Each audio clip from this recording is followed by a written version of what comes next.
Would you mind standing in the second line?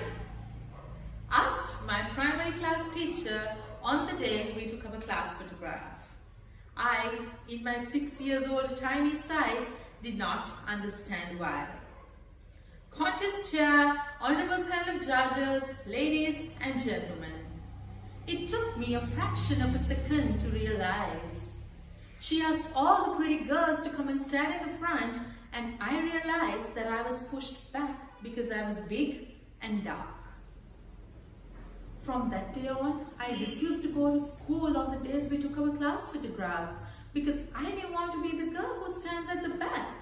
I wanted to be a pretty girl who gets a chance to stand in the front line and smile for the picture. I wanted my class teacher to like me in the same way that she liked all my pretty friends.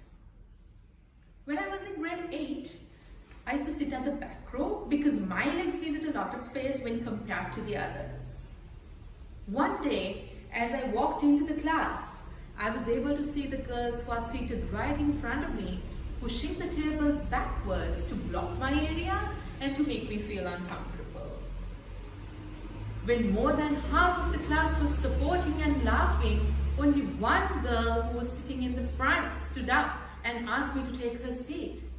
She came to me and she said, "Sandali, go take my seat. You will feel comfortable." And she took mine.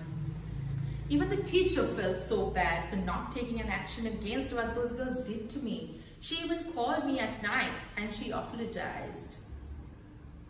But thanks to my friend, she changed my perspective. She made me realize that everyone doesn't have to like you, because there's going to be a person or a small group of people that will like you for who you are. They will accept you as who you are.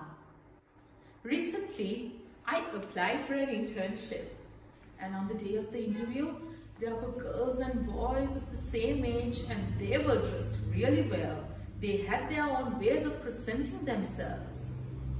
As soon as I saw them, I started to worry, thinking that I won't stand a chance.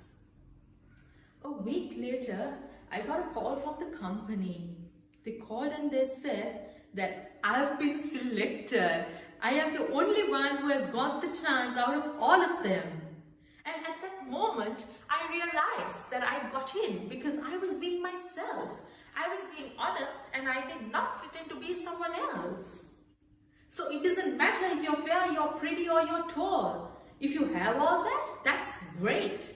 But if you don't, then you don't have to change yourself.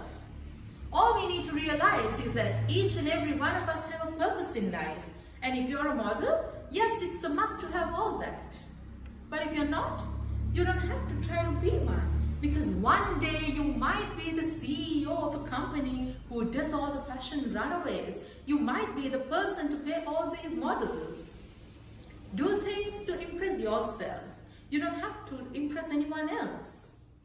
You don't have to edit and post a picture on social media just to get a higher number of likes. Because that's not you. Start accepting your flaws and start loving yourself. Because you are amazing. You are beautiful. So when the world asks you if you are like A or B, let the world know that you are like C. Don't forget, the English alphabet has 26 letters and English isn't the only language. But we all communicate and live in the same way. It's your uniqueness that makes you special. So don't be afraid. Are you ready to show the world who you truly are?